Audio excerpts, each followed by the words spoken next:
하나님께 주신 오늘의 말씀은 구약성경 욥기 6장의 말씀입니다. 욥이 대답하여 이르되 나의 괴로움을 달아보며 나의 파멸을 저울 위에 모두 놓을 수 있다면 바다의 모래보다도 무거울 것이라. 그러므로 나의 말이 경솔하였구나.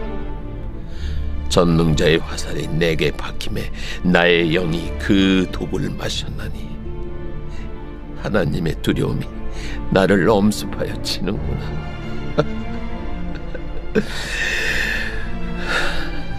들나귀가 풀이 있으면 어찌 울겠으며 소가 꿀이 있으면 어찌 울겠느냐.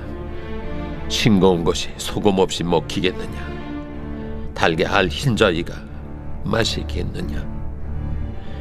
내 마음이 이런 것을 만지기도 싫어하나니 꺼리는 음식물같이 여김이니라. 나의 간구를 누가 들어줄 것이며 나의 소원을 하나님이 허락하시랴. 이는 곧 나를 멸하시기를 기뻐하사 하나님이 그의 손을 들어 나를 끊어버리실 것이라. 그러할지라도 내가 오히려 위로를 받고 그칠 줄 모르는 고통 가운데서도 기뻐하는 것은 내가 거룩하신 이의 말씀을 거역하지 아니하였습니다. 내가 무슨 기력이 있기에 기다리겠느냐. 내 마지막이 어떠하겠기에 그저 참겠느냐. 나의 기력이 어찌 돌의 기력이겠느냐. 나의 살이 어찌 노쇠겠느냐. 나의 도움이 내 속에 없지 아니하냐. 나의 능력이 내게서 쫓겨나지 아니하였느냐.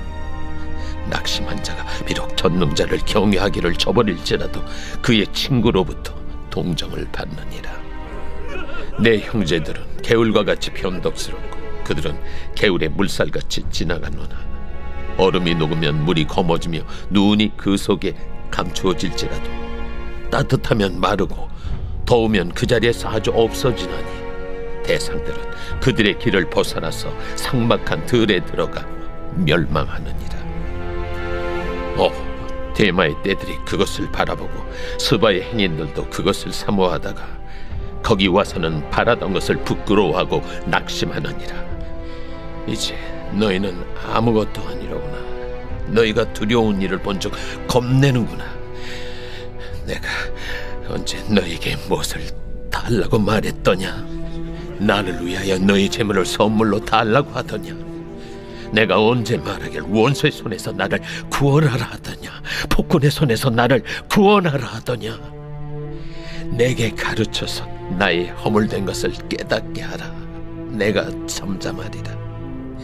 옳은 말이 어찌 그리 고통스러운고 너희의 책망은 무엇을 책망함이냐. 너희가 남의 말을 꾸짖을 생각을 하나 실망한 자의 말은 바람에 날아가느니라. 너희는 고아를 제비 뽑으며 너희 친구를 팔아넘기는구나. 이제 원하건대 너희는 내게로 얼굴을 돌리라. 내가 너희를 대면하여 결코 거짓말하지 아니하리라.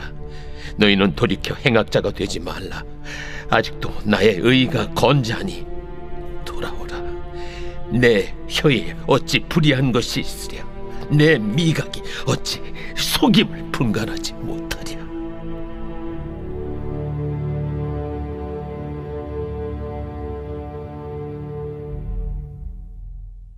오늘의 말씀은 친구 엘리바스의 말을 듣고서 욥은 이제 반응을 나타냅니다. 오늘 6장에서 또한 7장까지가 욥의 대답으로 이루어져 있습니다. 자신을 향한 그 엘리바스의 그 말들은 모두 비난이었습니다.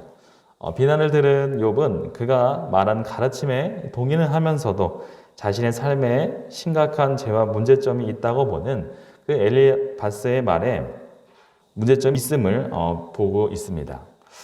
엘리바스의 말에는 전혀 동의를 하지 않았습니다. 사실 욥은 친구 엘리바스가 극심한 고통과 고난 속에 있는 자신을 위로하고 격려해 주기를 기대했을 것입니다. 그러나 기대하는 정반대로 엘리바스는 위로자가 아니라 도리어 욥을 고발하는 자로 나타나고 그를 더욱 괴롭혔던 것이죠. 그래서 욥은 자신의 감정 표현이 정당하다고 주장을 합니다. 오늘 본문 2절에서 3절의 말씀입니다. 나의 괴로움을 달아보며 나의 파멸을 절 위에 모두 놓을 수 있다면 바다의 모래보다도 무거울 것이라. 그러므로 나의 말이 경솔하였구나 라고 말하고 있습니다. 자신에게 닥친 고통과 불행을 한데 모아서 저울에 달아보면은 바다의 그 모래보다도 더 무거울 것이라고 말을 합니다. 본문 3장에서는 욥은 자신의 생일을 저주하고 태어난 날을 저주하던 자신의 말이 거칠고 또 때로는 경솔하게 보였겠지만은 그것은 이처럼 그 원통한 심정이 너무나도 컸기 때문에 변명한 것이었습니다. 이해할 수 없는 그 고통, 그 고난 앞에서 나올 수밖에 없는 그런 감정이었던 것이죠. 욥은 이어서 자신에게 닥친 그 재앙과 고통의 원인이 모두 하나님께 있음을 말하고 있습니다. 4절의 말씀에 전능자의 화살이 내게 박힘에 나의 영이 그 독을 마셨나니 하나님의 두려움이 나를 엄습하여 치는구나 라고 말합니다. 그가 여기에서 하나님께서 쏘신 그 화살들은 독이 묻은 화살들을 이어서 자신의 영이 그 화살들에 묻힌 그 독에 해를 당할 수밖에 없음을 말하고 있습니다. 이러한 상황에서 욥은 하나님에 대한 그 두려움에 사로잡혀 있었습니다. 그 까닭에 그는 들나귀가 우는 것도 먹을 풀이 없기 때문이고 소가 우는 것도 먹을 꼴이 없기 때문이라고 말합니다. 욥은 짐승들의 그 세계에서 발견되는 것처럼 단순한 인간관계를 예로 들어서 자신의 불평과 원망이 결국 근거가 없는 것이 아님을 이제 친구에게 분명하게 밝히고 있습니다. 그래서 엘리바스의 조언과 교훈은 욥에게 있어서 전혀 반가운 것이 아니었습니다. 6절에서 7절의 표현은 그 엘리바스의 교훈이 자신에게는 도움이 되지 않으며 역겹다는 것을 말하는 것이죠. 싱거운 것이 소금 없이 먹히겠느냐? 닭의 알 흰자위가 맛이 있겠느냐? 내 마음이 이런 것을 만지기도 싫어하니 꺼리는 음식물같이 여김이니라 라고 말하고 있습니다. 욥이 볼 때 엘리바스가 그에게 말한 교훈들, 즉 4장에서 5장에서 걸쳐서 말한 그 모든 것들은 소금 없이 만든 그런 싱거운 음식 또는 소금을 치지 않는 계란이나 다름없다라고 말하고 있는 것이죠. 엘리바스의 교훈은 욥의 마음에 만지기조차도 싫어할 정도로 역겨운 것이었습니다. 이런 것은 어떤 음식이 맛이 없어서 먹을 수 없는 것과 같았습니다. 올바른 교훈으로 자양분을 공급해 주기보다는 도리어 욥의 입맛을 빼앗는 그런 잘못된 음식이나 다름없었기 때문이죠. 근계를 받아들이고 싶은 마음이 욥의 마음에는 완전히 사라져 버렸음을 뜻하는 것입니다. 그래서 7절의 말씀에 이렇게 말하죠. 내 마음이 이런 것을 만지기도 싫어하나니 꺼리는 음식물 같이 여김이니라 라고 말하고 있습니다. 욥은 친구의 말이 건강에 좋은 음식 또는 풍부한 영양소를 제공하는 음식이 아니라 입맛을 빼앗는 그 역겨운 음식이라고 비난하는 것과 같았습니다.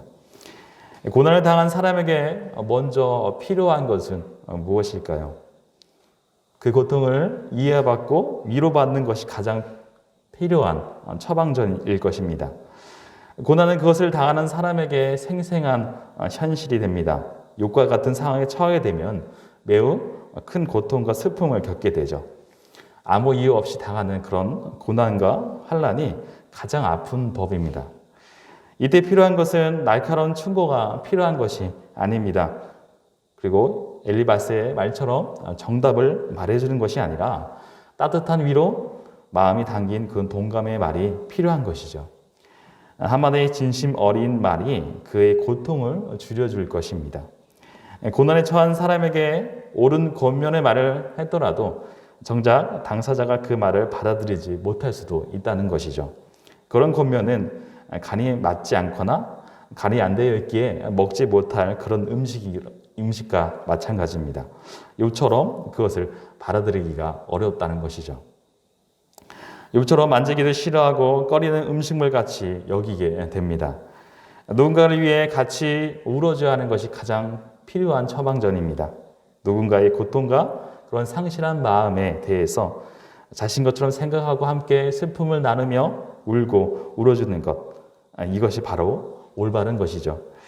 정말로 고난을 맞는 자를 사랑하고 있다면 무엇보다 함께 우는 마음이 필요하다는 것을 오늘 본문은 말하고 있는 것입니다. 욥은 하나님께 바라는 것이 한 가지 있었습니다. 욥이 구체적으로 하나님께 구하고 사모하는 것, 9절에 잘 언급이 됩니다. 이는 곧 나를 멸하시기를 기뻐하사 하나님이 그의 손을 들어 나를 끊어버리실 것이라. 그것은 하나님이 욥을 산산히 부수어 멸하시고 손을 들어 자신을 끊어버리시는 그것을 요구합니다. 극심한 고통 중에 있는 욥은 하나님께서 자신을 멸하시고 이 세상에서 끊어버리실지라도 서운하게 생각하는 것이 하나도 없겠다라고 말합니다. 도리어 그것을 통해 위로를 받고 그칠 줄 모르는 고통 가운데에서도 기뻐할 것이라고 말합니다. 10절의 말씀에 그러할지라도 내가 오히려 위로를 받고 그칠 줄 모르는 고통 가운데서도 기뻐하는 것은 내가 거룩하신 이의 말씀을 거역하지 아니하였음이라 라고 말합니다. 욥에게 있어서 죽음이 그를 온갖 고통과 재앙으로부터 해방시켜 줄 것이기 때문이었죠. 그러면서 욥은 엘리바스의 그 비난과 달리 자신이 이제껏 거룩하신 하나님의 말씀을 거역한 적이 없다고 자신은 떳떳한 삶을 살아왔음을 강조를 합니다. 사방이 막혔다고 생각이 들 때에 우리는 연약한 사람들이기 때문에 매우 큰 고난을 당하면 크게 낙심을 하게 됩니다. 그래서 욥과 같이 그런 말을 하기 일쑤이죠. 욥은 괴로움을 호소했습니다. 자신의 고난을 저울에 달아볼 수만 있다면 바다의 모래보다 무거울 것이라고 말했습니다. 우리도 이와 유사한 상황 가운데 직면할 수 있습니다. 도무지 이해가 되지 않는 그런 고난이 닥쳐올 때가 있습니다. 욥은 죽고 싶다는 말까지 했습니다. 얼마나 큰 고통 가운데 있는지 알 수 있는 부분인 것이죠. 아무 기력이 없어서 마치 이미 죽은 것처럼 느껴지고 이제 더 이상 자신의 안에서 이 상황을 헤쳐나갈 능력과 힘이 사라졌다고 생각할 때 우리는 어떤 마음이 들게 될까요? 그러나 이해가 되지 않더라도 우리가 꼭 잊지 않아야 할 것이 하나 있습니다. 그것은 바로 하나님이 우리를 절대로 떠나지 않으신다는 것입니다. 욥기 끝에는 욥을 떠나지 않으셨던 하나님께서 등장을 하시죠. 그리고 그동안 욥과 친구들과의 대화를 다 듣고 계셨던 것입니다. 그리고 욥의 의로움을 다시 인정해 주시고 욥의 편을 들어주시죠. 주님은 어떤 상황 가운데서도 우리와 함께 하심을 믿으시길 바랍니다. 모든 것이 다 무너져 가고 있고 그리고 우리를 버티게 하는 힘이 없더라도 우리를 붙드시는 분은 바로 주님이심을 우리가 믿어야 합니다. 이것을 믿는 자만이 참된 성도라고 할 수 있습니다. 바로 나와 함께 하시는 임마누엘의 하나님을 붙드시길 바랍니다. 이제 본문 14절의 본문부터는 엘리바스의 훈계가 적절하지 못함을 지적하면서 친구들의 빗나간 그 충고를 비판하는 욥의 내용이 담겨 있습니다. 욥은 친구들의 잘못된 가르침을 수량이 일정하지 않는 그 개울에 비유를 합니다. 15절에서 17절의 말씀입니다. 내 형제들은 개울과 같이 변덕스럽고 그들은 개울의 물살같이 지나가느나 얼음이 녹으면 물이 검어지며 눈이 그 속에 감추어질지라도 따뜻하면 마르고 더우면 그 자리에서 아주 없어지나니. 욥의 친구들의 행동은 변덕스러운 개울의 비유를 하고 있는데 이 개울은 계절에 따라 물이 넘치기도 하고 마르기도 하는 당시의 그 와디라는 시냇물을 지칭합니다. 실제로 이 지역의 개울물은 비가 내리면 잠깐 불어나다가 시간이 지나면 물이 그 흐르던 흔적만 남기고 모두 다 사라져 버립니다. 이와 같이 변덕스럽고 믿을 수 없는 이 친구들의 그런 충고와 말들을 비난하는 것이죠. 욥의 친구들은 얼음이 녹으면 흙탕물로 변하여 거머쥐고 날이 더우면 쉽게 말라 흔적조차 없어지는 그 여름철의 메마른 그 와디와도 같다는 것을 오늘 욥은 말하고 있습니다. 이는 갈급한 사람들을 실망시키게 됩니다. 곧 사막 여행하는 상인의 무리와 그 무리들이 와디를 찾아서 여행로를 벗어나 광야로 갔으나 그곳에는 물이 없어 목말라 죽는 그런 상황을 언급하죠. 18절의 말씀입니다. 대상들은 그들의 길을 벗어나서 삭막한 들에 들어가 멸망하느니라 라고 말하죠. 또 19절에서 20절 말씀도 같습니다.